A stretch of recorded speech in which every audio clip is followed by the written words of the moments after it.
Good evening, everybody. Welcome to the Around the Ropes podcast right here on the Around the Ropes YouTube channel and Facebook page. See, I make it very easy for you guys. As always, you guys know where to find us. We have a loaded show for you guys tonight at 8:15 tonight.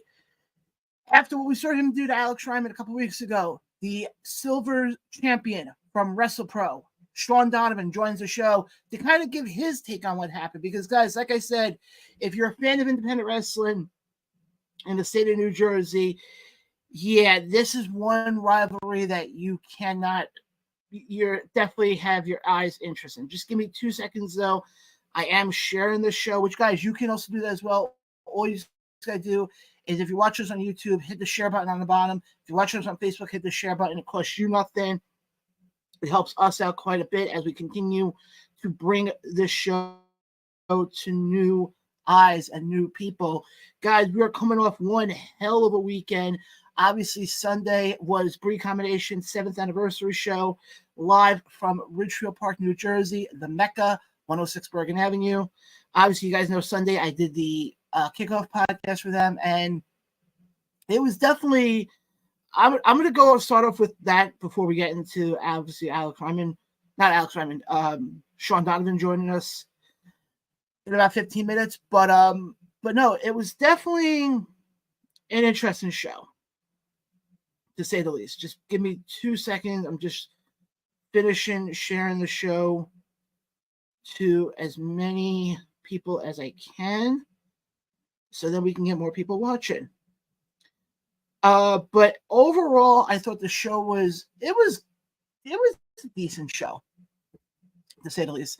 And by the way, guys, you guys also know if you have any questions or comments, definitely leave them in the comment section below. I'll read them throughout the entire show tonight.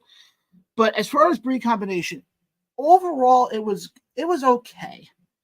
And one thing, if you've been a fan of the show for a while, you know I'm very honest when it comes to my recap of wrestling shows. And I'm trying to figure out how to phrase this.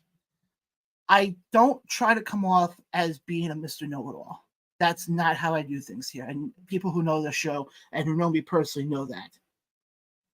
However, when I see a wrestling show, I have to kind of, just put it out there. This show felt very flat to me. There's probably 3 takeaways I have. I thought the opening segment, which saw Vicious Vicky, Notorious Mimi, and Faye Jackson, I thought was done perfectly. It's set up for their eventual clash between the 3 of them. I thought Anthony Gangone and Jay Bougie, I thought their match was incredible. It's told a story. It was insane. Unfortunately, that's kind of where the good ends. Because, and I'm not saying it for the wrestlers per se, because that's one thing I would never do, is I would never say that, oh, it's the wrestler's fault. But a lot of the matches, and I don't know if it was because of time constraints or because of just not having the right chemistry there, but I'll be honest, a lot of the matches felt very, very flat.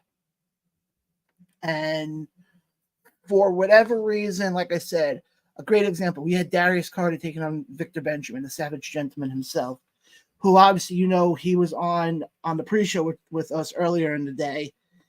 And like I said,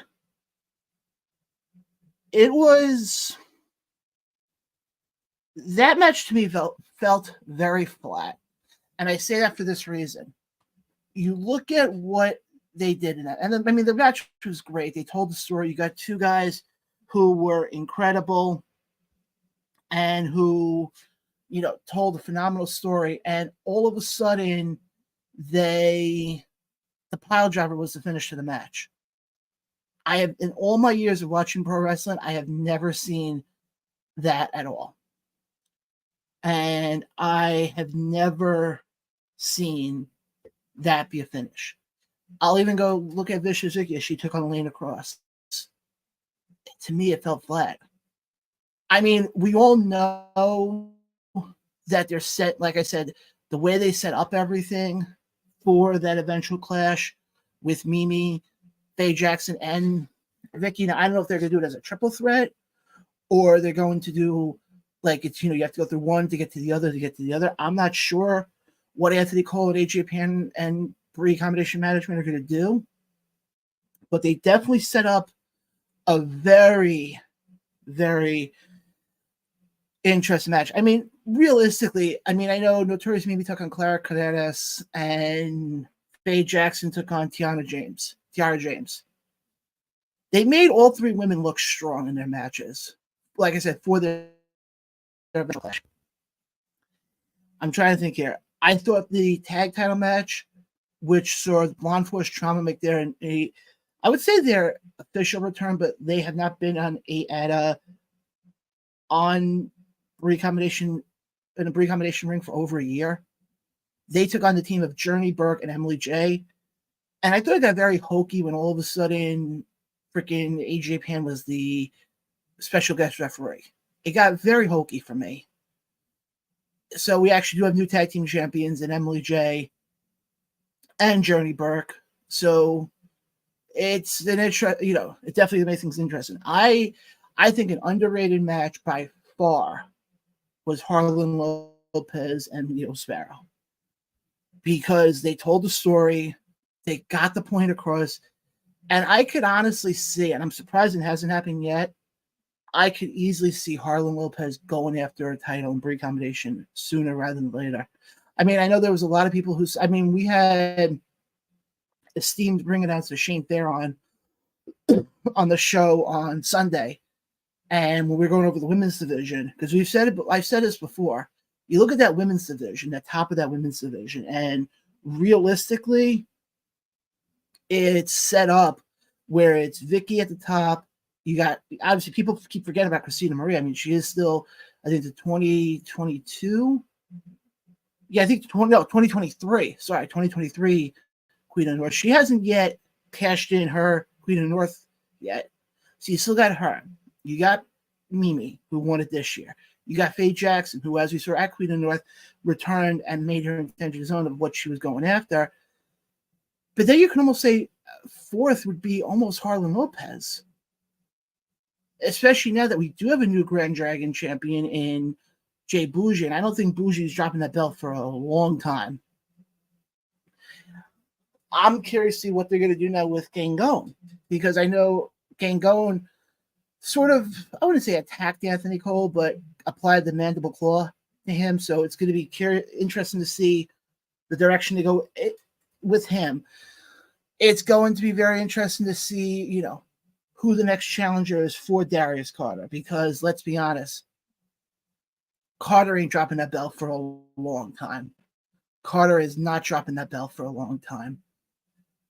I'm just going to say right now, there was one ugly, and this one was a really bad ugly. And it wasn't, so to speak, the match itself, but there was a moment in the match where I literally shook my head. They had a match where it was supposed to be I forgot who it was. It was a showcase match, so it wasn't Brii Combination related. And they had Steve Jordan, who was the firefighter, who, I'm just going to say this right now, Steve Jordan should never take another bump in wrestling again.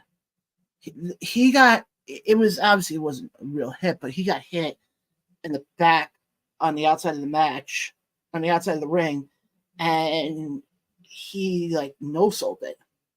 And I get the fact, he's not a trained wrestler. I understand that. But still, at least, make it a little believable, to say the least. I'm just saying, to me, I saw that when my head freaking hit, that my hand hit my head. I'm sitting going, why? Good Lord Almighty. Like I said, that was the ugly. And as far as the bad, like I said, it wasn't bad because of the wrestlers per se. I don't know, and this is my big thing with Brii. Ever since they started going to Sundays, the crowd has not been the same. I'm just going to call it straightforward. the crowd has not been the same. I don't know if it's because doing a show Sunday afternoon in the middle of the summer, it's tough. And I'm not taking it away from them. I mean, overall, yes, I still think they put on a phenomenal show for Comination. Would I rank this amongst one of their better ones? No, not necessarily. But again, it's not because of anything of their own doing.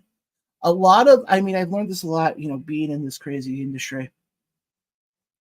A lot of it is just, a lot of it is, in the moment. There's no how-to manual on how to run a show properly. There's no, especially, when it comes to independent wrestling, there's no how-to manual. Let's just call a spade on that one. But there's no, there's none of that. And for for some of the matches that we saw on Sunday, the crowd just wasn't there.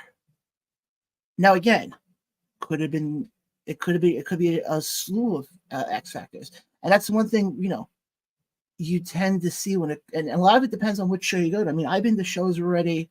A prime example: look at the Dynasty show that they did back in February at Empire Live, the one where it was all a dream. That one was, the crowd was hot from the beginning.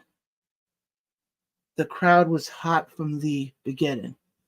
let me just go to the one comment here quickly, and then we're going to go to our guest who is on with us in a second. I'm going to go to my comment here quickly, and it's Merck who says the reason why a lot of companies don't run on Sundays is because everyone has to work the next day. Yeah, that is 100%. That is true.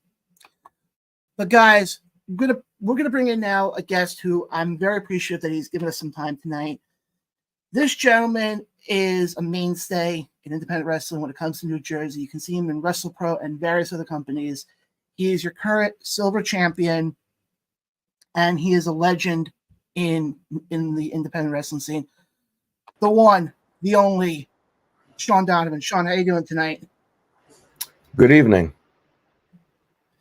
So let's cut right to it.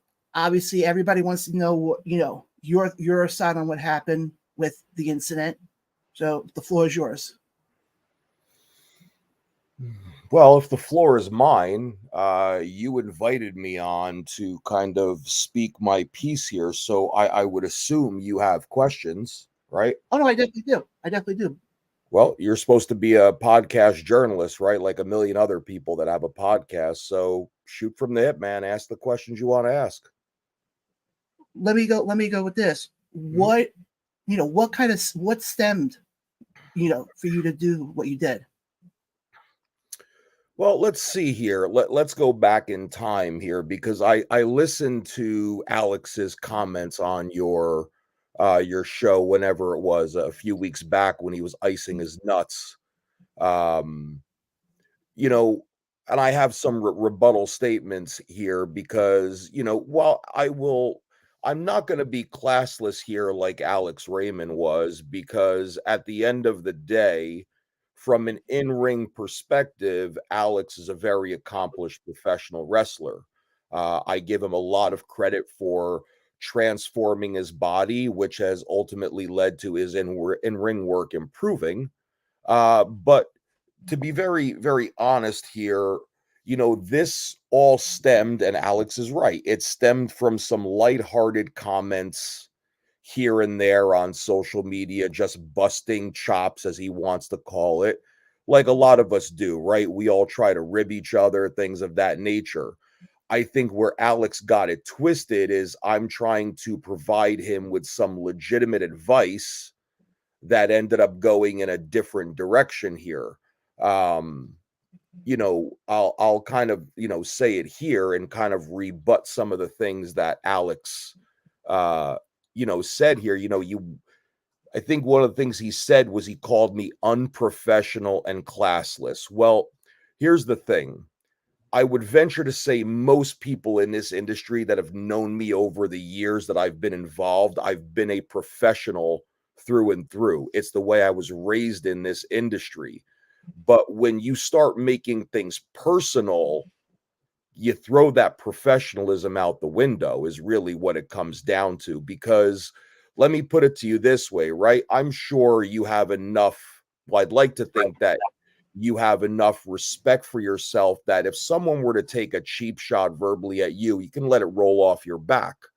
But the moment you start bringing people's family into things, that's where you start getting unprofessional yourself and you start taking things to a completely different level. See, we're all involved in this magical world of professional wrestling where it's supposed to be an art form and entertaining fans. But what happens when you take that and you cross that line into people's personal lives? That's what Alex did. Yeah, I've taken some jabs at him. I've taken some jabs at Pro Wrestling Magic. It's no different than anybody else does, right? We're all just having some fun, creating little things here and there on social media, a little bit of banter, things of that nature. So for Alex to want to call me unprofessional with what I did, he was unprofessional in what he started. So yeah, you want to call me, nameless and faceless for sitting in the crowd the way that I did and the way that I went about things. But here's the thing, all of Pro Wrestling Magic and their little cronies behind the scenes and everybody, yeah, they all know about the things that I've said. So if you honestly think that I'm just going to walk into that building showing my face, yeah, of course someone's going to stop me and they're going to kick me out.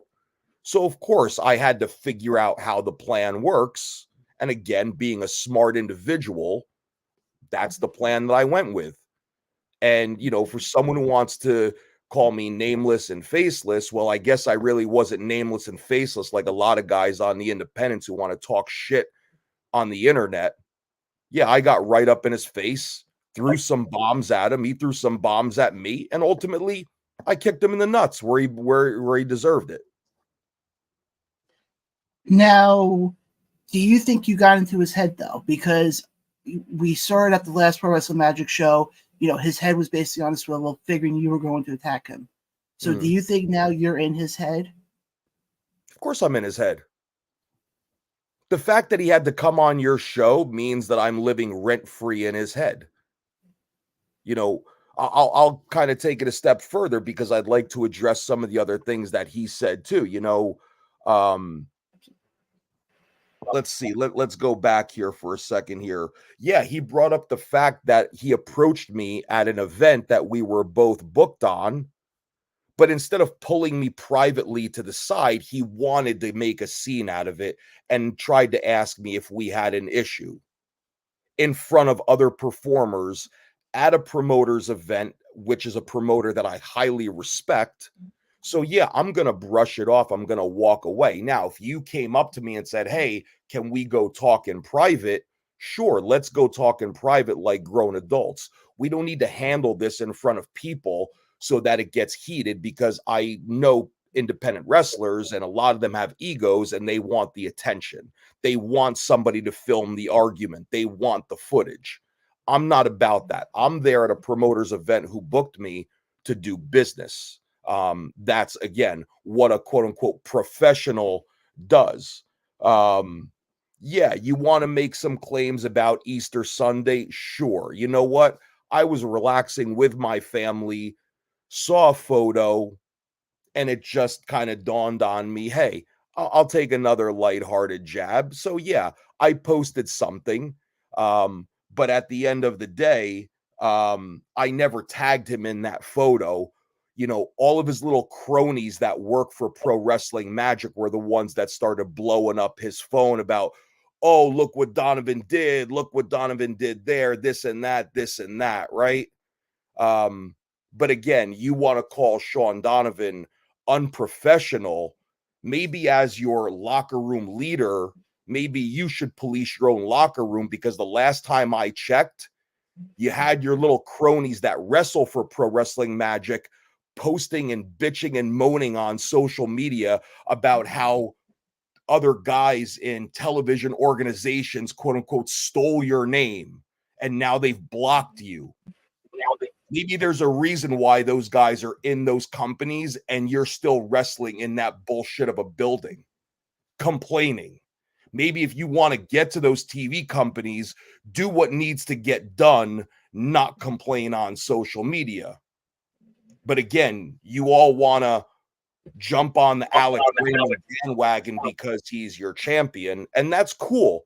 Do what you got to do. I have no disrespect towards Alex for wanting to promote Pro Wrestling Magic and that organization to try and do bigger things. But if you want to do bigger things, you got to book better wrestlers than what you've got. And there's only hands down maybe 4 guys on that roster I actually like and respect. Some of them I've actually tried to help, but there's that old phrase, right, where people will say, you know, you'll say bad things about somebody like me, but you won't tell them when I tried to help you early on, right? A lot of guys want to turn their back on that because they want to make sure they don't lose a booking. They're afraid to rock that boat because they're afraid of missing out on that booking, right? See, I know how this industry works. I've been around all these guys for so many years.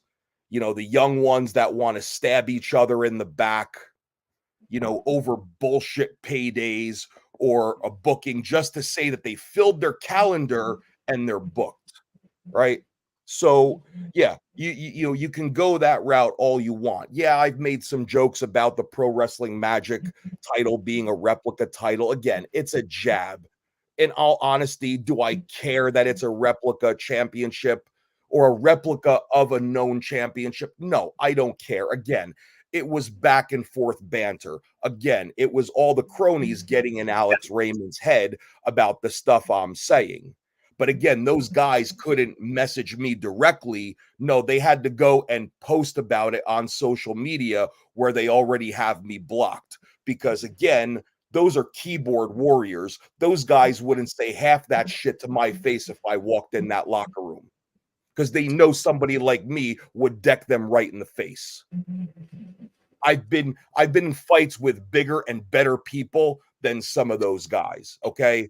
So again, you want to call me the enemy? Sure, go ahead and call me the enemy. Also wants to say that what was the other thing he said? Oh, that I obsess over him. And no, I don't obsess over him. There's a bigger picture involved in what I do when it comes to pro wrestling, promoting my branding and things of that nature. It's the guys that know that they can't do what I do that want to say bad things about me. You know, yes, Alex has done a great job. He's a great performer. I can command an audience too. What I do in the ring is I tell stories. I raise people to another level. I bring stuff out of people in that ring that sometimes they say they're not capable of doing, and I'm able to pull something out of them. Something a lot of guys in wrestling can't actually say that they do. And it's an art form that I've learned over 20 plus years of doing this at a very high level, learning from the right people. See, I'm not that guy like the generation today where they train for a couple of months, think that they know everything, think that it's okay. I'm just going to go become a road warrior. And now I know everything about the industry. No, I trained day in and day out, 4 days a week, twice on Sundays for 7 years straight. Did every seminar possible, spent a week in California training with the New Japan Dojo. I've had tryouts here and there. I've learned from some of the best minds that this industry has to offer in order to be able to still do this at a high level. Meanwhile, you got guys that train for 3 months and then they wonder why they can't get booked. I completely get what you're saying, and it seems to me from what I'm hearing, from what you're saying, obviously I wasn't there when it happened, but from what you're saying, it seems very much like this became bigger because there was more cooks in the kitchen. If I'm correct on saying that. Absolutely. It should have stayed between Alex and I, but other people decided they wanted to get in his head, right? They had an opinion over what I was doing or what I was saying when they should be more concerned about themselves. So at the end of the day, Alex is now riled up because he's got people in his ear. And if I've learned anything in this industry, form your own conclusions based on how you know people, right? Alex could have approached me privately, could have texted me privately, DM'd me privately, but no, he didn't, because he let those people get in his head.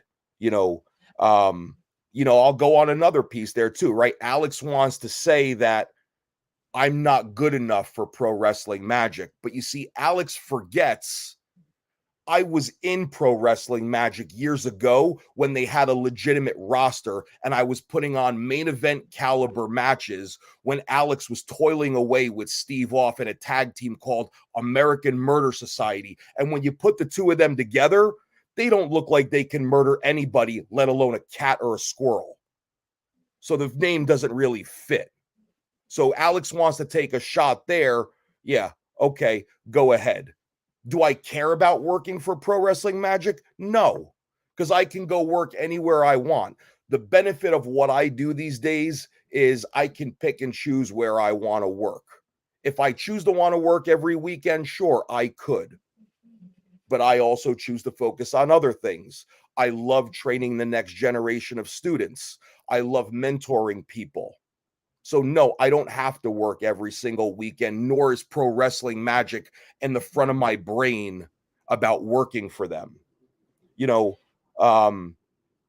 last piece I'll touch on too, he wants to make that running joke about how he thinks that, again, this is his narrative, right? That he had this year-long feud with my tag team partner, Dan Moff, and apparently that caused me to have jealousy. Well, it's very interesting how Dan Moff and I have been friends for many, many years. And I have always been his biggest cheerleader because he's one of my best friends. He's always clapped for me just like I've clapped for him. So he wants to say that I, quote unquote, carried Dan Moff's bags. How about you go ask Dan Moff himself? Because he's the guy, while we were training in the gym together one day, that said to me, hey, what do you think if you and I teamed up? We've got the same philosophy. We have the same psychology. I think something like that could work. It was his idea to team up. Okay. Dan Moff said, hey, man, we've been best friends for years. I've slept at your house. You've slept at mine. We've eaten dinner together. Our families have gotten together. Okay. We both have this same exact tattoo on our forearms. He was the guy to go and get it first, and then I followed up and got it. So Alex wants to say that I'm riding Dan Moff's coattails or I wouldn't be where I'm at with Dan Moff. Let's get something straight. Before Alex Reiman was even in this industry, I was traveling up and down the roads all across the states, doing everything I could to make it in this industry. I think I've done a damn good job of making a name for myself in the industry all on my own. But just like Dan Moff pushes me, I push him because that's what brothers do. That's what real friends do. There are very few friends in this wrestling industry, and I'm proud to say that I can have 5 best friends that I can count on in this industry that I know won't stab me in the back. But I guarantee you those guys in the quote unquote Pro Wrestling Magic locker room would stab his ass in the back for a chance at holding any one of those friggin' titles. Because those are the same guys that hang on to a legacy in that building. They're the same guys that want to tell me without that building, they wouldn't have a chance to be in the industry, which to me is the most bullshit statement in the world I've ever heard. Because if you want to make a name for yourself in the industry, you have the ability to go out and do it. You have to put in the work. But a lot of those guys that want to work in that building, that's where their careers go to die because they don't want to actually put in the work. They want to do the bare minimum so they can get booked on an event. And that's me just shooting from the hip, having the God's honest truth. And again, that all goes back to not just Alex as a figurehead for the company, that goes to Steve Off or Steve Antelos, whatever you want to call him, on a God-given day. And Steve wants to forget that I half trained him back in 2005 when he started at the same school that I did. So Steve knows me extremely well. So the fact that he wants to pull bullshit on me, maybe talk to your champion and the rest of your locker room and how they handle themselves on social media about being professional. All I'm going to say is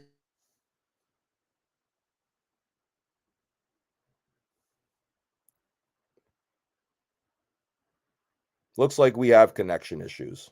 Why am I not surprised?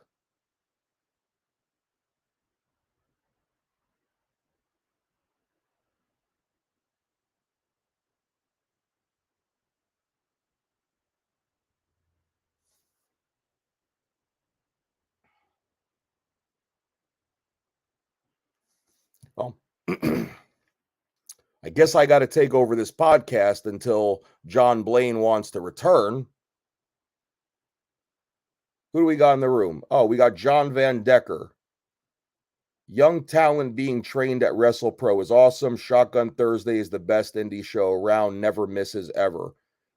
Hey, John Van Decker, I appreciate your comment. I'm not the one that can take 100% credit for that, but a lot of that talent are talent that I have trained, and they do very well for themselves, and I'm very proud of what they do.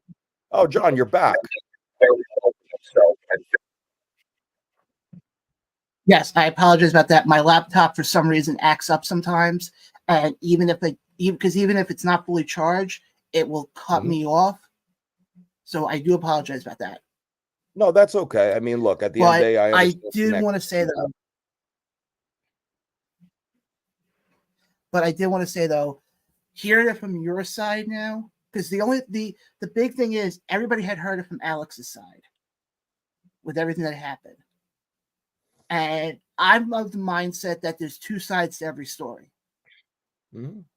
And I was like, you know what? I wanted to get you on because I was like, you know what? I wanted you. And hearing your side, I'm like, okay, I understand that. Because even though I'm not in the industry, even though people think I am in the industry, my big thing is, and this is my big philosophy, if I have an issue with somebody, I want to do it behind the scenes, behind closed doors. Here's the thing, right? Not everything. No, I'll be very honest with you, and I understand, where you're coming from, right? To me, I've always been of the belief there's three sides to every story. There's your side, there's the other side, and somewhere along the middle, there's the truth, right? But the problem that happens in the drama-filled wrestling scene is that everybody jumps on one side. Nobody wants to hear the other side. And I get it, right? People have their places that they behold as their, ultimate god. And for whatever reason, some of these guys, they have Ridgefield Park as their ultimate god, that they bow down to. And there's nothing wrong with that, right? At the end of the day, if people were actually mature individuals, do your shit behind the scenes. So for Alex to make the comment that he did, and he knew that the comment he made was wrong because someone screenshotted it and he deleted the comment afterwards. So Alex knew when he made that comment and then deleted it, he knew he started something he shouldn't have, and he made something bigger than what it needed to be. So me as a man, yeah, this goes beyond professional wrestling. That's why I went to Ridgefield Park. I'm not one of these guys that's going to sit behind a computer screen and type all day long because let's face it, most indie wrestlers have never been in a real fight. Okay, I've been in them before and I have no problem getting into them again. That's why I had no problem going to Pro Wrestling Magic and doing what I did. I knew the landscape of Pro Wrestling Magic. I know the fact that Steve in Pro Wrestling Magic does not have legitimate security. So if I knew I was going to get in there based on how I knew all of them felt about me, I had to do it a certain type of way. But at the end of the day, pull that mask off my face, Steve, and hey, that's cool. I would have took the mask off anyway. But yeah, I straight up looked you in your eyes and I kicked you right in the goddamn balls, and now you're butthurt about it. So now you're pissed off. So understand something, Alex. This is not a storyline. This is not a crossover. I hate your fucking guts for what you said. And all you had to do was apologize to me, but you didn't. And that's a direct message at you. So, me coming to Pro Wrestling Magic last time, as my buddy Danny Moff likes to say, that was me ringing the fucking doorbell. Now, at a certain point, Alex, you better have eyes behind the back of your head because it's only going to get worse. Because I'm not done now. I'm not. That's where it's at, John. No, believe me, Shawn, I totally get it. And being that this is much bigger than pro wrestling, I understand where you're coming from on it, because there's certain lines you don't cross. And if somebody came after me, and you were saying it before, I'm very much the type of guy, I let a lot of stuff roll off back of my shoulders, because I'm like, okay, it is what it is. Believe me, being in the podcasting world for especially with this show for 3 years and all the bullshit I've had to deal with, I've had a lot of people who have said not hateful things, but not the most pleasant stuff. I don't let that shit get to me. But when people start bringing in family and other stuff, yeah, then the dark side of me comes out. And when that side comes out, I just tell people to run. And that's where it comes down to it. I'm sure other people can understand, right? Look, I've always told people I'm an open book. And one of the ways that I train my students is making sure that I give them every bit of knowledge of all the mistakes that I've made so they don't make the same mistakes, not just in the wrestling industry, but in life, and how both of those can cross over and make a mess out of your life. But my family are the ones that I could spend that time with them on the weekends, which I do. But then there are those times where I'm away from them because I am now entertaining other people. They are missing out on that time. They are sacrificing their time with me by doing other things while I go out and I still continue to do what I do. Not because I have to do it anymore, because I don't. It's because I still love doing it. I still love performing at a high level. So the fact that those individuals already are not there with me when I can spend that time with them, now someone else wants to take a jab at my family on top of that. That's where, again, you go past those lines. And it's like anybody else in life, working anywhere, friend or whoever it is, right? Someone takes a shot at your family, right? That's going to piss you off, as it should. But everybody wants to say, oh, Alex is the victim here. Well, hey, everyone is entitled to their opinion, and opinions are like assholes. Everybody's got one. And the other thing I'm just going to mention, and then I just want to, while we have you on here, I know you're doing the Fight Factory stuff coming up in July. I just want to touch on that very briefly. But I think the other issue also, and again, I'm coming at this from a fan's perspective, but I also look at this from just life in general. Certain people should not have access to social media. As much as social media is great for promoting, it becomes people's kryptonites, because everybody sits there and goes, "Ooh, I can type something in and I can say it and not fear that, oh crap, there's gonna be repercussions down the road." And it's gonna be something where it's like, you realize you say it online, it could be on Facebook, it could be on X, it could be on Instagram, whatever. That stuff doesn't go away. Here's the thing when it comes to social media, right? Most people who complain or want to spout some different BS on social media, those are the people that have never been truly punched in the face in real life. Because if they were, they probably wouldn't say half the things that they actually say on social media. That's where it comes down to. Okay. So, at the end of the day, Alex said what he said. Yeah, I took some jabs, but he's the one that took it a step further. Didn't need to go that route, but hey, here we are. And guess what? There's consequences for people's actions in life. And like I said, what I did to Alex, that was just me ringing the doorbell. Now, Alex better have eyes on the back of his head, because now you have dipped into a personal realm that you didn't really need to go. And now it's bigger. Alex has got a head on a swivel right now, and I like to always call things right. You know, Alex wanted to call me a leech. Well, I call Alex a snake. And what's the easiest way to kill a snake? Is to chop its head off. I completely agree. And when the eventual clash does happen between you guys at some point, I don't know which company would be in, but I think it's something that I don't think it's going to be a wrestling match per se, where it's going to be like, armbar, holds or anything like that. I think it's going to be an actual fight. Well, let's put it this way, right? This even goes beyond trying to do even quote unquote business from a certain level of having this match as a fight, right? Because I don't care who wants to put me in that realm with Alex. I'll sign a waiver for all I care. You know, I want the ability to just pummel the ever living shit out of his face. And I'm sure he wants to do the same to me. But it's all up to somebody who wants to host that and wants to actually have me sign a waiver saying that they're not liable for what happens. Because I will throw everything at him, including the goddamn kitchen sink, wherever it's at. I seriously can't wait to see when that happens. But I do want to shift gears here for 1 second, because I know, Sure. I think in July, the Fight Factory is doing their first show live down at Brii, I think it is, or one of the bars down in Jersey. Martell's Tiki Bar in Point Pleasant. Martell's Tiki, yes. And you're taking on Jordan Oliver. Mm-hmm. What are your thoughts going into the match, and what are your thoughts about with Fight Factory now becoming another promotion in the New Jersey independent scene?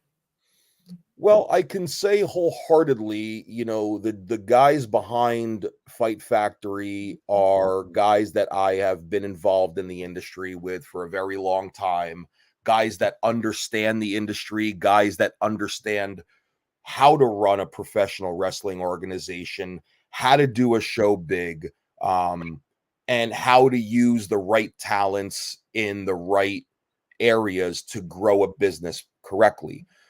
We all know that the East Coast professional wrestling scene, including New Jersey, is beyond oversaturated. And sometimes, you have, and again, this is not me saying anything bad about any other promotions because people want to run their business how they want to. But if you are an aspiring independent wrestler and you came from that New Jersey scene, get out of it. Go wet your whistle in other states, create a brand, create a name for yourself, pick those few promotions within your home state that you'll have great matches with, and you'll be able to get the most out of those. And that's one of those that I plan on doing with Fight Factory in terms of their first show, and hoping that the show goes well and that their organization continues to grow.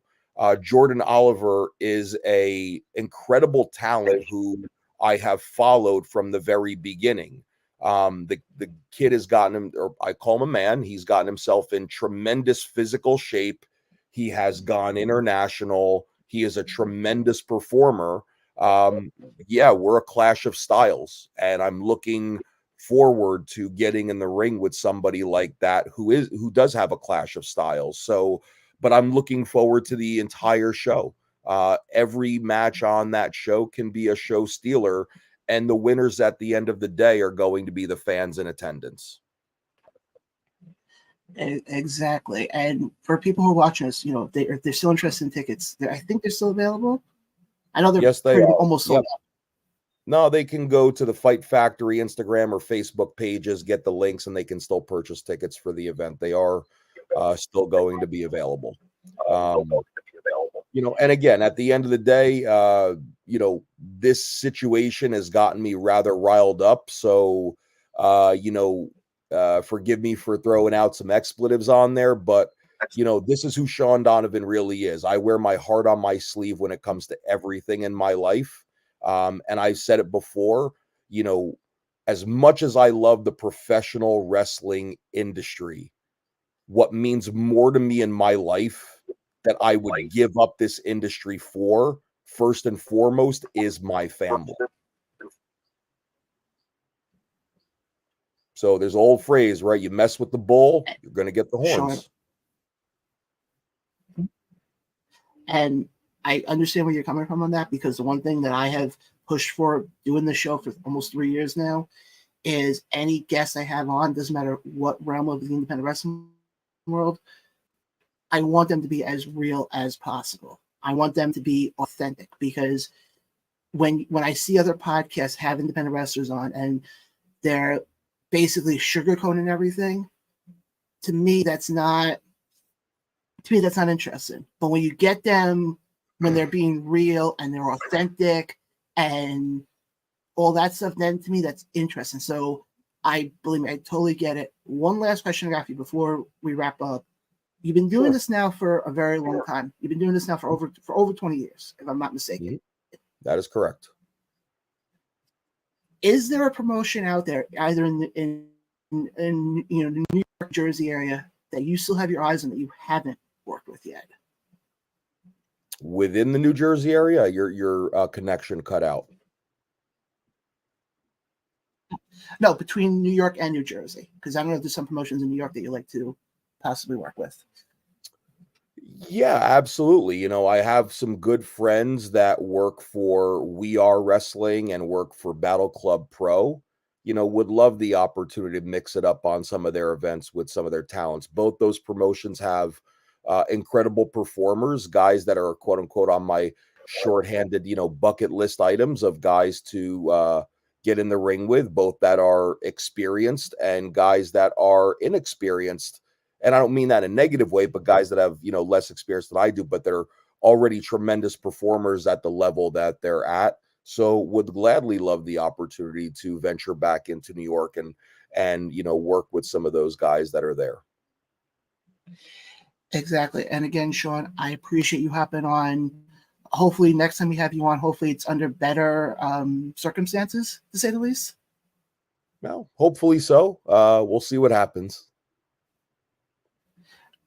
Before you go, Shawn, where can the fans connect with you on social media, and what else do you have coming up that you like to promote? Sure. So, fans can follow me on social media. I'm on Twitter, but not really that much because it's a toxic cesspool of a social media platform. But for the most part, I'm always on Facebook, just as Shawn Donovan. I'm on Instagram at Shawn Donovan01. I am doing a lot of behind the scenes work with the Creative Pro Wrestling School, which is attached to the WrestlePro organization. So you can catch me at all of the WrestlePro events. I am working out, some different dates, not just for myself, but with myself and Danny Moff, not just in the New York, New Jersey area, but in other states. So as we go into the back half of the year, I'll be putting some of those dates together that people can see on my social media.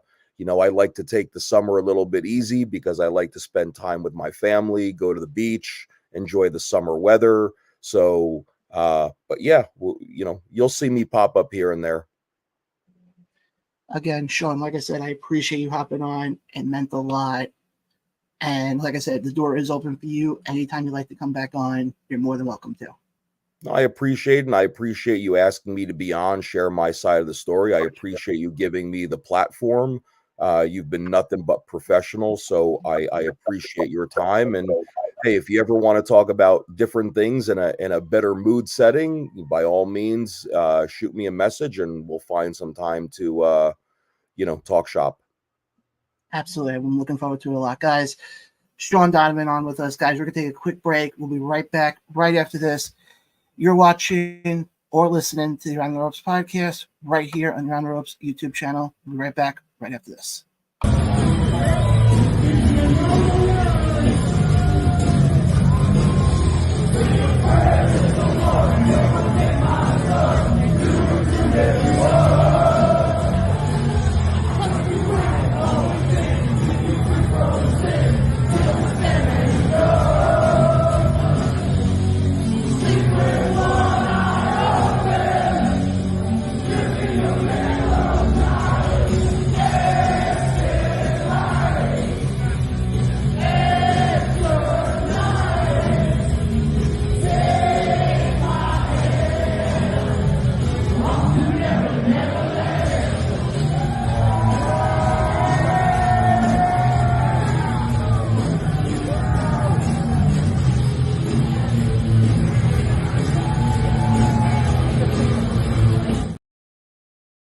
And we are back live right here on the Reiman Ropes podcast. Guys, that was Shawn Donovan who just joined us.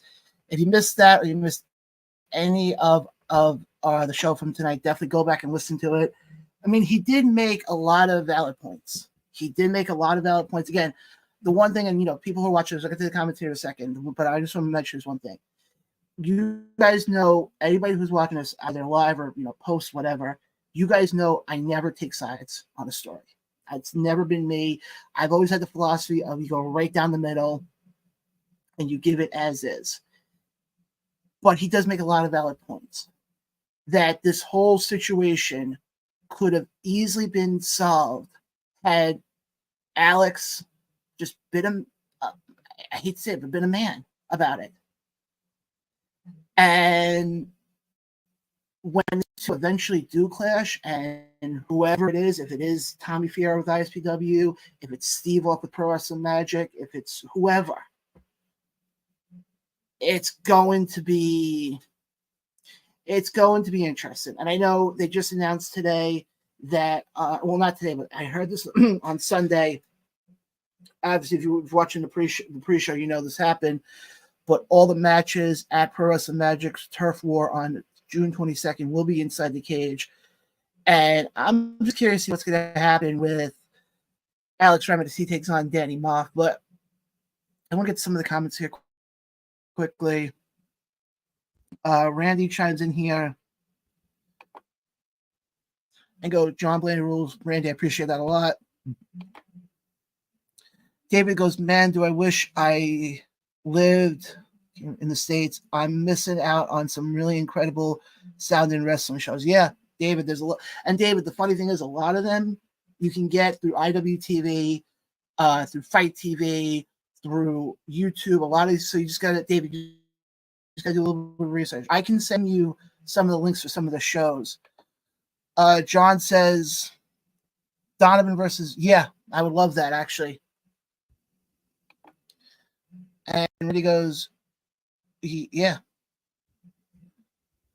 And then the other comment here is Tiki will rule, Front Row Mafia will be there. Yeah. Beers on Cleary.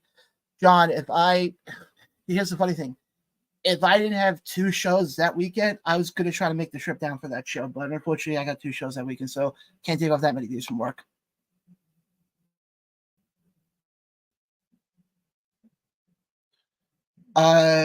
Jordan Oliver is a talent that's going to be a good one. Yeah. And guys, like I said, Fight Factory is presenting their show. I think it's July 12th or 13th. It's in the middle of July. So definitely, if you can, go get your tickets, go support the Fight Factory. I think what they have is a lot of good things coming. And guys, like I said, independent, right? I've said this for a while now. Independent wrestling as a whole is incredible. It's just everything going on is insane. And you can go, and that's one of the things why I love doing the show and covering independent wrestling, is because you become so intertwined with some of these stories. I mean, you're never going to see, if you watch like WWE or AEW, for example, you're never going to get so intertwined like you are, especially watching the Reiman Ropes podcast, like you are with Fury and Punk up in Dynasty, or Donovan and Reiman, down in Jersey, where these are stories that are going to definitely get you interested. And mention the Dynasty, guys. They have a show coming up June 29th at Empire Live called Light Up the Sky. Zila Fatu, obviously one of the 9,000 members of the Bloodline or the Samoan Dynasty, will be there in attendance. Obviously, if you know Chris Envy, he does not announce matches beforehand. So you guys are not going to want to miss it. Dynasty has a lot of big things coming up right now. John actually has an interesting question here. How is the market outside of New Jersey, New York? John, I think to answer the question, I think the independent scene in the New York, New Jersey area, I mean, I would even say Connecticut. I would say basically the tri-state area is the epicenter of independent wrestling because of that. I mean, look at Jersey alone. You have Pro Wrestling Magic, you have Brii Comination, you have ISPW. I mean, I just named you 3 companies in less than 30 seconds. You have Titan Championship Wrestling. You have so many companies, but there's so many opportunities. And I think that's the big thing, is if you look at wrestling now compared to how it was 10 years ago, you weren't getting as many opportunities 10, 15 years ago. Hell, go back to the 90s. Independent wrestling wasn't what it is now. And David said, please send. Yeah, absolutely, David. I will definitely send you some. But that's the thing though. If you look at independent wrestling, I mean, I'll give you guys a great example. I go back to upstate New York, between the Dynasty, Immortal, and UWE, which are the 3 big ones up in the central upstate New York area. Because I know you got companies in Buffalo, Rochester. I know has a few, but I'm looking at, because you got to remember, guys, those are the 3 that I cover mostly, UWE and all that stuff. Manuel, Edeuce checks us out. What's going on? Guys, go check out Edeuce and Baby Deuce. They put out some great stuff. Definitely go check them out. But what I was about to say was this. You look at upstate New York, for example, and I mean, they just announced for Immortal Championship Wrestling on July 13th, we are going to have a main event. It's not going to be for the title. I mean, let me rephrase that. It's not going to be for the title now. Not to say it's going to change when we get closer to the show, especially the fact that Sean Carr had to relinquish the title. So it's going to be interesting to see how that all plays out. But we're getting Mike Skyros versus Minoru Suzuki. I mean, opportunities like that. I mean, we're getting Zila Fatu in the middle of a Dynasty ring in a couple of weeks. I mean, look at it that way. We're getting somebody who more than likely will probably be on WWE TV within the next 6 months, and he's going to be at an independent wrestling show up in Albany in the end of June. Which, by the way, guys, definitely go get your tickets. Go support the Dynasty. They put out some great content and some great wrestling as well. And Fox Vineyard's okay. So you see, Fox, if you're watching this, I actually put you over. But my whole thing is this though. You look at independent wrestling, and we're going to go into WWE and AEW here in a minute. But you look at indie wrestling, and the problem is while everybody's getting opportunities, there's so much political bullshit and so much shit that goes on behind the scenes. This is kind of what I was getting at with Shawn a little bit. It is not everything needs to be put out on social media. Not everything when it comes to independent wrestling needs to go out on social media. I don't give a crap as a fan. I don't care if Company A is beefing with, and I know I spoke about this a couple weeks ago, but I don't care if Company A is beefing with Company B. To me, that should stay behind the scenes, behind closed doors, and that's it. I mean, the fact that we're seeing this shit, I'll give you a great example. I'm not breaking kayfabe here, but I'm not pulling the curtain back that far. Look at SWF and Titan. That's a prime example right there of crap that should not be out on social media. And I said when Shawn was on here, you can go back and watch the interview. And I said this to Shawn, and I meant this. While social media is a good thing, it can also be the kryptonite, and I'm guilty of that. I had an issue for a while where I was posting everything, and it got to the point I'm going, why? Nobody needs to know half this stuff. Like, yeah, I let certain people know certain stuff what's going on, but that's it. But when it comes to independent wrestling, we all should be fans of this sport. We all should be rooting for these companies to do well. Not rooting for, Company A is beefing with Company B and Company C is trying to screw over Company. Who gives a flying fuck? And that's what I'm trying to get at here is I think the stigma that is around New Jersey independent wrestling is insane because of the fact there's so many fucking companies and you have, Titan and SWF going at it with each other. Obviously, it's well known Dynasty and Immortal, same thing. but there's certain things that should not be going out. And the last thing I'm going to say is, and I'm going to move on. And it's not, I'm not just specifically talking about those companies. I'm saying in general. Can we stop acting like 2-year-olds? And can we start acting like fucking adults here? Because I've said this before. I said this last week on the show, and I'll say this again. Independent wrestling is not like WWE and AEW, where you're fighting for ratings and you're fighting to make sure, oh, is this company going to sell at this? No. You have independent wrestling that are being held in BFW halls and bingo halls, okay? Why can't we just stop with the political bullshit, stop with the constant bickering, and just enjoy wrestling? I'm tired of this constant, it's like, stop, okay? Just stop. Point blank simple. Just stop. Guys, definitely leave your comments below because, guys, we still got a lot more coming up, including Clash at the Castle preview. Got some AEW to talk about and so much more. But, guys, we're going to take another quick break. We'll be right back right after this. You're watching the Around the Ropes podcast right here on the Around the Ropes YouTube channel. Be right back right after.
And we are back live right here on the Around the Ropes podcast, guys. I'm going to pull up the Clash at the Castle card, and we're going to go over that. I think it's only 5 matches, I think. I could be wrong. I'll tell you in a second. There we go. Good job. I can actually figure out that part of the equation here. I'm happy to hear that. Or happy to see that, however you want to look at it. But, guys, we had, like I said, we have 5 matches here. All of them, I think, are going to be very, very good. And here we go. Starting things off, we got for the World Heavyweight title as Damian Priest defends the World Heavyweight title against Drew McIntyre. The stipulation of this match is that Judgment Day members Dirty Dominic Mysterio, Finn Balor, and JD McDonough are all barred from ringside. Honestly, first I'm going to say this right now, and I don't think I'm breaking news here. That should be the main event. And I think, honestly, and I hate to say this, I think we're getting a new World Heavyweight Champion coming out of this. Drew McIntyre, when we go to Raw Monday night, I think will be a new World Heavyweight Champion. I hate to say this. I feel like Damian could have had a run with this belt. But realistically, I think because originally, you have to remember, they had him win. Drew won it from Seth at Mania. And then obviously we know Damian cashed in. I think they did that not because they wanted to give Damian a long run with the belt, but just to get that Money in the Bank briefcase off of him. And also with everything going on right now with Liv Morgan and that whole angle, I think we're going to start seeing a lot more issues with Judgment Day in the months to come. So I think with that one, I think we get a new World Heavyweight Champion coming out of Clash at the Castle. But moving along here, Bayley takes on Piper Niven with Chelsea Green in her corner for the WWE Women's Championship. Now, this one, I think this one's a no-brainer. Give me Bayley in this one.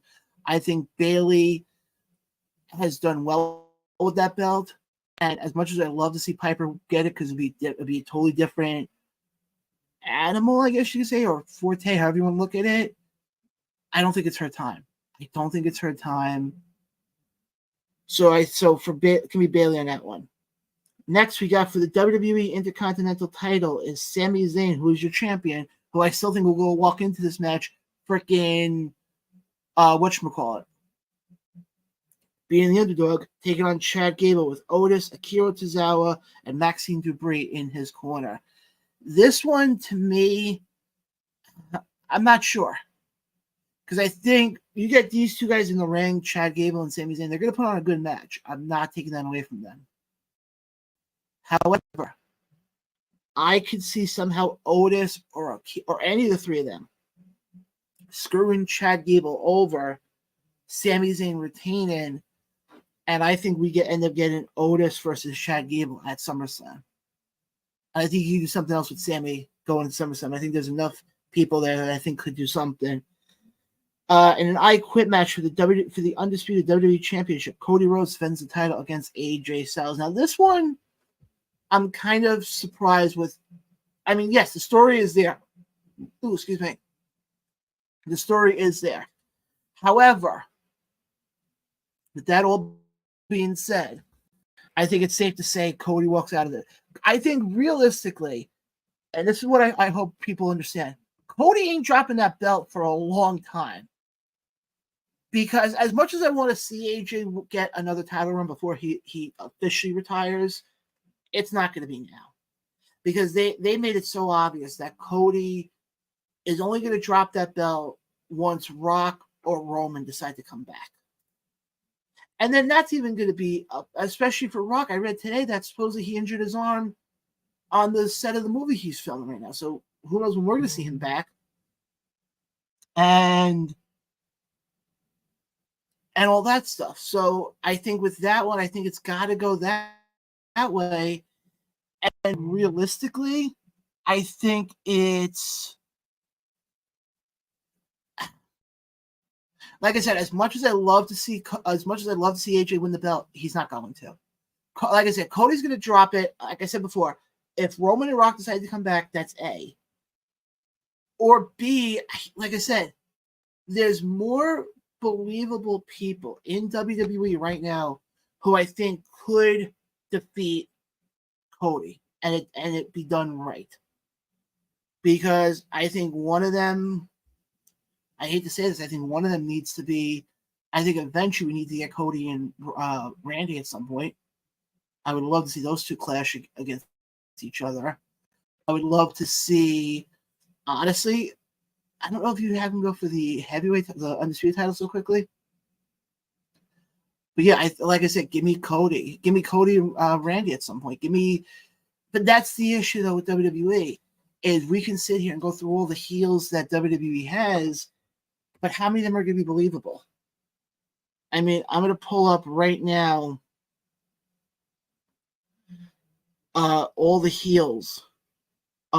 Heels and bad guys and good guys of 2024. Just give me a second. Hold on, I can't go through that list. Okay, so we got heels. We got, let's see here.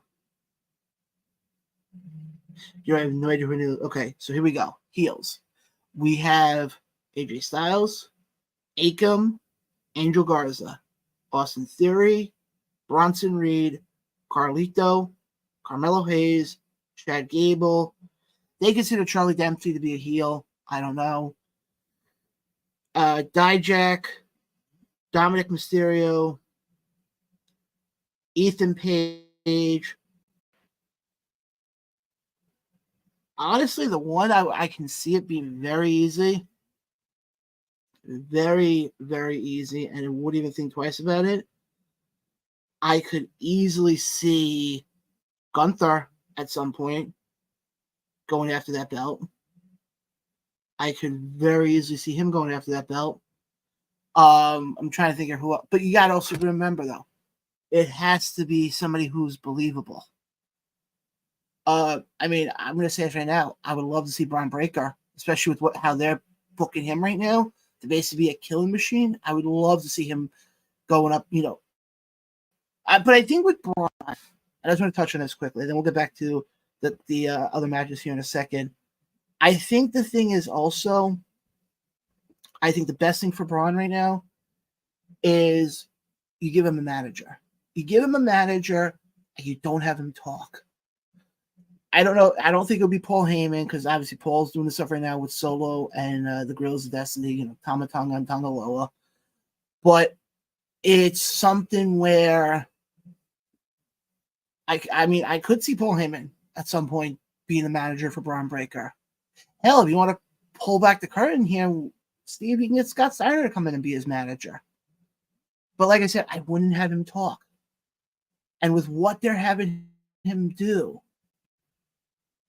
I'm a huge fan of it. So I'd love to see him potentially go for it. And then last match we got here is a triple threat match for the WWE Women's Tag Team Championship, as you got Bianca Belair and Jade Cargill taking on Alba Fire and Isla Dawn, also taking on Shayna Baszler and Zoe Starks. First of all, I do want to send out our condolences here to, I think it was Alba Fire. It was one of them, either Alba Fire or Isla Dawn. I don't remember who. If somebody in the comment section can let me know, I would appreciate that. But obviously, I think it was them. Obviously, I'm not even going to talk about it because I don't want to mess up the story here. I think it's safe to say Bianca and Jade are keeping the belts. Let's just call it what it is. They push them so quickly with these belts. They're not going to have them drop it this quick.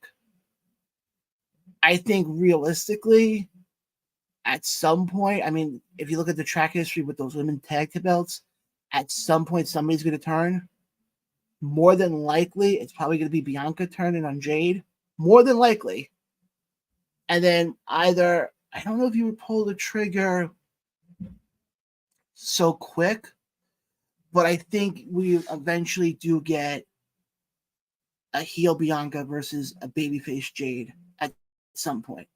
And then I think eventually we get a heel Jade, but I think that's way down the road. I think you want to, especially with somebody like Jade who came from AEW, I think you definitely want to build her up a little bit more so that more people know of her before.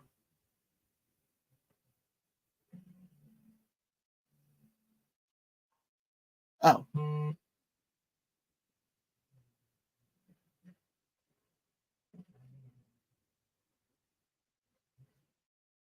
Okay. And by the way, guys, I do apologize. I didn't read some of the comments during the Shawn Donovan interview. Like I said, the internet kind of crapped out on me halfway through it. So again, I do apologize about that. But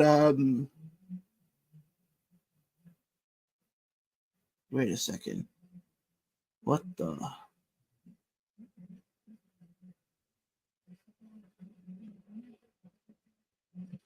Hold on. Did I just see that right? Oh shit. Okay. Apparently next week on NXT TV, we're getting a TNA NXT Battle Royal. Interesting. Let me go see if there's anything else going on in the wonderful world called whatchamacallit of NXT. So just bear with me 2 seconds here because now I'm curious to see what else. Yeah, actually, I do want to touch on NXT quickly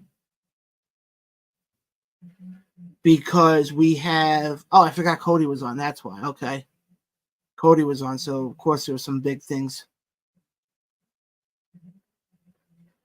So they had Cody come in to NXT to tell Trick Williams It's going to be with competent, and I'm reading the quote here from Sean Rossap on Twitter. He says a 25-man battle royal with competition from different locker rooms will determine Trick Williams' next NXT title challenger, according to Cody Rhodes. Interesting. Very interesting. And I do want to mention one other thing, by the way. With what Carlito's doing right now with Judgment Day, is absolutely hysterical. Especially as we saw last night on Monday Night Raw, when they're in the back and Dominic turns around and says, "Oh, here's Liv's hotel room key," and freaking whatchamacallit, and freaking Carlito goes, "Oh, that's cool." Mark said, "That's insane, man. Should be a good one." Like I said, guys, we'll definitely keep you posted on that. Next week as well. But I do want to try to think of anything from AEW. I'm really trying to think of anything from AEW. I know we got Forbidden Door coming up in a couple of weeks. I do want to see quickly if there's any other matches announced for Forbidden Door. Again, Forbidden Door will be happening on Long Island on the end of the month, June 30th. And then we'll wrap everything up with what I got coming up independent-wise. Obviously, we mentioned before, Swerve Strickland takes on Will Ospreay for the AEW World Championship. In a ladder match for the vacant AEW TNT title right now, we know it's Takeshita and Mark Briscoe.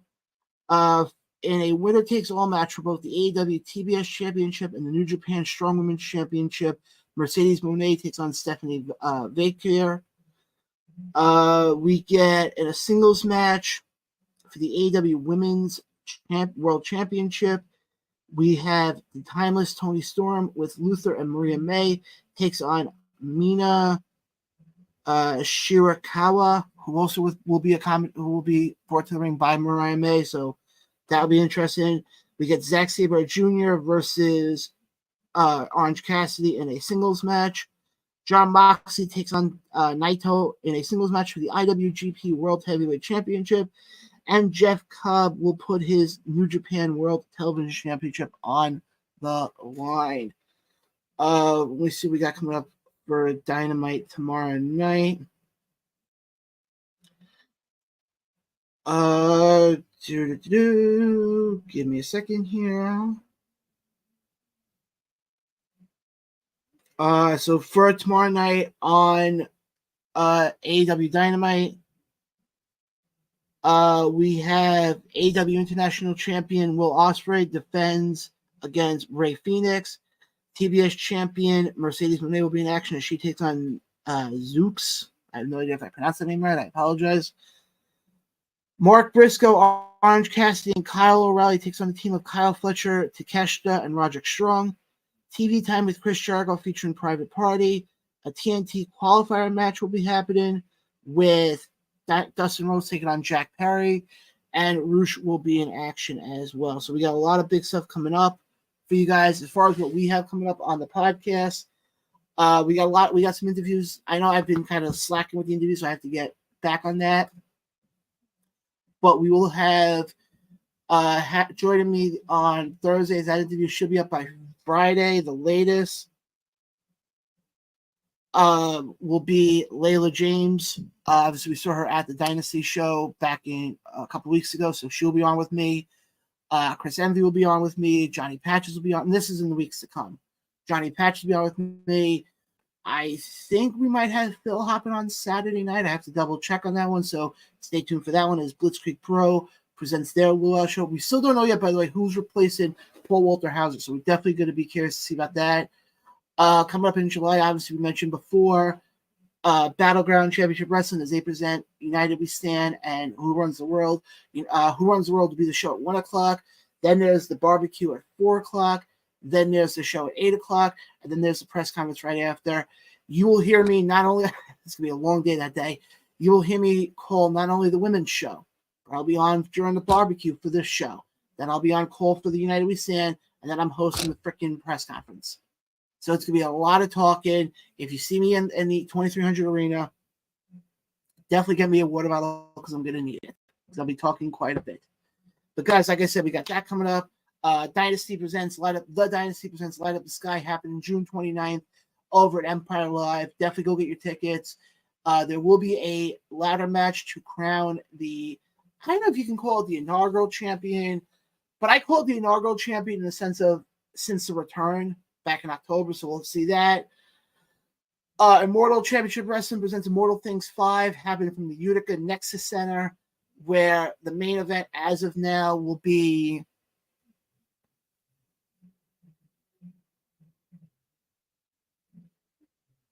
Mark, which show are you talking about? Are you talking about Dynasty or Immortal or Battleground? Because like I said, I know we got all that stuff coming up. So just Battleground. That one will be on Fight TV. I'll have more information on that, and there'll probably be a ton of information coming out as far as where you guys can stream it live. But guys, definitely go stream it.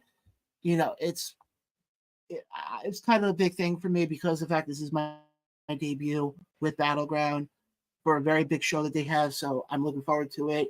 And guys, like I said, we will have more content coming out in the next couple of weeks lead up to that show, lead up to all the shows coming up. Because like I said, guys, there's a lot of independent wrestling coming up in the next couple of weeks. Pro Wrestling Magic presents Turf War happening on June 22nd, where every match on the card will be contested inside a steel cage. Obviously, June 23rd, UWE does their next set of tape-ins. Prior to that will be absolutely, Mark. I'll definitely, and Mark, if you go to Battleground's Facebook page, you can definitely get all the information. But as soon as I get any information from the owner, Timothy Embler, I'll definitely share it on Facebook as well. What was I going to say?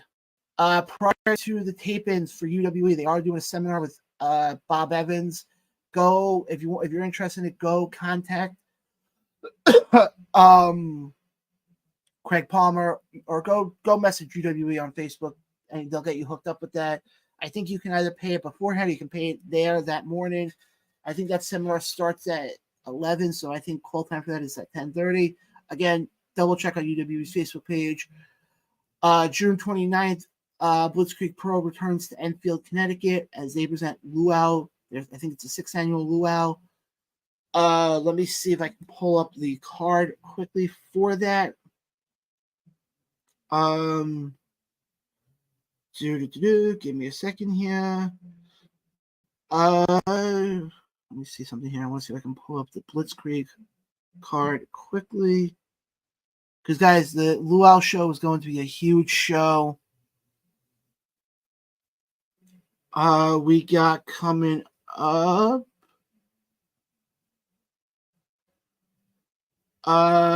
We will see VSK taking on Marcus Mathers, which is being sponsored by the Fake Cave. For the Bedlam Championship, TJ Crawford takes on CPA. Legion of Rot takes on Miracle Generation for their titles. That is being sponsored by We Are Wrestling. Obviously, We Are Around the Ropes podcast is sponsoring the matchup that was originally supposed to be Paul Walter Hauser and Paul London taking on the Shook Crew of Bobby Orlando and Bryce Donovan. Obviously, reports did come out over the weekend that Paul Walter Hauser will not be able to be at that show, so I'm not sure who the replacement is yet. Hopefully, we should find out soon. And yeah, I think that's basically it for what we have for tonight. Guys, I appreciate Shawn Donovan for hopping on. It was fun to have him on.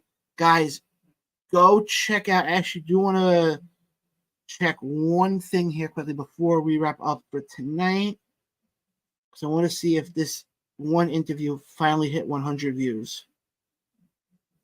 Okay, it hasn't done it yet, but it's going to soon. Guys, if you go to our YouTube page, and again, guys, go search Around the Ropes Podcast, search for, if you see the logo right up there, that's the current YouTube page.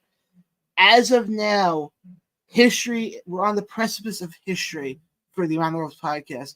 we'll have 2 of our interviews in the 3 years of being on this channel will have reached 100 plus views.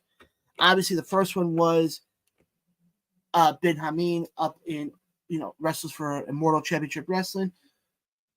But the second one is Vicious Vicky, who as of now, as of 9/26 of the show, is up to 99 views already. So definitely go check it out. I talked to her about what's going on right now with Brii Comination, talked to her about what's going on with ISPW, Pro Wrestling Magic, and all that. Go watch the video. I think it's kind of interesting that I did that interview. It was fun doing that interview. I never thought that interview was going to explode the way it did. So, guys, I appreciate it all. Trust me. I appreciate everybody who subscribed. As of now, we're up to 35 subscribers. I want to try, like I said, I want to try to hit at least 40 by the time we get to July 4th, and at least 50 by the time we get to Labor Day. So that gives us enough time to get that done. So, guys, I have become very grateful for the ATR Nation. You guys have made this show become something and all that fun stuff. Guys, we are not here without you guys. If you go to our YouTube page, you can go check out my interview I did with Anthony Cole leading into Anniversary 7. My interview I did with Cora Valentine ahead of her debut for Sounds Gay I'm In. Obviously, I mentioned Vicious Vicky. Bold Dread's interviews up there. Black Rose's interviews up there. General Manager of the Diamonds Division, Kristen DeVille's up there. Fox Fingers up there. Chris Envy's up there. Jason Sapardi's up there. Jim Molyneux is up there. Sergeant Fury's up there. Sean Carr's up there. Brother Jonas is up there. I'm trying to see what else here. Shane Stenson. The All-Father Darius Carter. Guys, go check out. Like I said, we have a lot more interviews coming up. Layla James will be joining us. I'm probably butchering her name. Chris Envy will be returning to the show ahead of Light Up the Sky. Phil McManus will be coming back to the show ahead of the 6th annual Luau. Johnny Patches will be on with us. Hopefully I can get a lot more of the Dynasty people to hop on as we get closer to the show. Because, guys, like I said, Dynasty is heating up. Everything independent wrestling-wise is heating up. And, guys, we're about to get out of here, but I appreciate everybody who watched this tonight. Go check out our interview with Shawn Donovan. It is some really telling stuff. And, guys, like I said, I appreciate everybody who watches the show. Hit the subscribe button on our YouTube page. It costs you nothing. Does wonders for us. Follow us on Facebook. Go check out what we have coming up. Because, guys, like I said, we got a lot of stuff coming up. If you see me at an independent show, don't hesitate to come by and say hi to me. I do not bite. Trust me.